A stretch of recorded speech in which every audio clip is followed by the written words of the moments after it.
కావ్య యామిని వాళ్ళ ఇంటికి వచ్చి డోర్ కొడుతూ ఉంటుంది. ఇంతలో రాజు అక్కడికి వచ్చి ఆ డోర్ ఓపెన్ చేస్తూ ఉంటాడు. ఇంతలో అక్కడ ఉన్న కావ్యని చూసి ఒక్కసారిగా షాక్ అయిపోయి అలా చూస్తూ ఉండిపోతాడు. ఇంతలో అక్కడ ఉన్న కావ్య రాజుని అలా చూస్తూ ఉండిపోతుంది. అది చూసిన రాజు మాత్రం ఏంటి ఈ అమ్మాయిని ఎక్కడో చూసినట్లుగా అనిపిస్తుంది అని చెప్పేసి అయితే అనుకుంటూ ఉంటాడు. ఇంతలో అక్కడ ఉన్న రాజు ఒక్కసారిగా హాయ్ మీరా, ఆ రోజు మిమ్మల్నే కదా నేను హాస్పిటల్లో జాయిన్ చేసింది, రండి లోపలికి రండి మాట్లాడుకుందాం అని చెప్పేసి అయితే లోపలికి ఆహ్వానిస్తూ ఉంటాడు.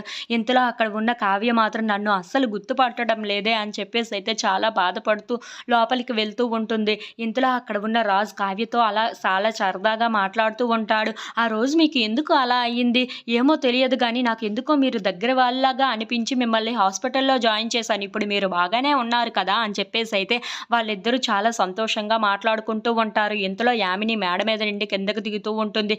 ఏంటి రాజు ఎవరితోనో మాట్లాడుతున్నట్లుగా ఉన్నాడే అని చెప్పేసి అయితే అనుకుంటూ అక్కడ ఉన్న కావ్యను చూసి ఒక్కసారిగా షాక్ అయిపోతూ ఉంటుంది.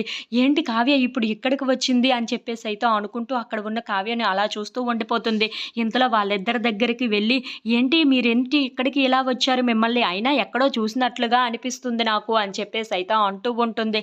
ఆ మాటలు వినగానే అక్కడ ఉన్న రాజు అయితే కదా నాకు కూడా అలానే అనిపిస్తుంది, ఈమెను ఎక్కడో చూసినట్లుగా, ఈమె నాకు ఏదో దగ్గర మనిషి అయినట్లుగా అనిపిస్తుంది, ఏంటో నాకు అర్థం కావటం లేదు అని చెప్పేసి అయితే అంటూ ఉంటాడు. ఆ మాటలు వినగానే అక్కడ ఉన్న కావ్య అయితే చాలా సంతోషిస్తూ ఉంటుంది. నేను ఎంతో కొంత గుర్తున్నాను, నాకు అదే సంతోషం, ఎలాగైనా సరే మీ గతాన్ని మళ్ళీ నేను గుర్తు తెచ్చి మళ్ళీ మీకు దగ్గర అవుతాను అని చెప్పేసి అయితే అనుకుంటూ ఉంటుంది. ఇంతలో అక్కడ ఉన్న యామిని మాత్రం ఏంటి వీడు గతం గుర్తు తెచ్చేసుకుంటాడా ఏంటా అని చెప్పేసి అయితే భయపడుతూ ఉంటుంది. If you like this video please like, share and subscribe friends.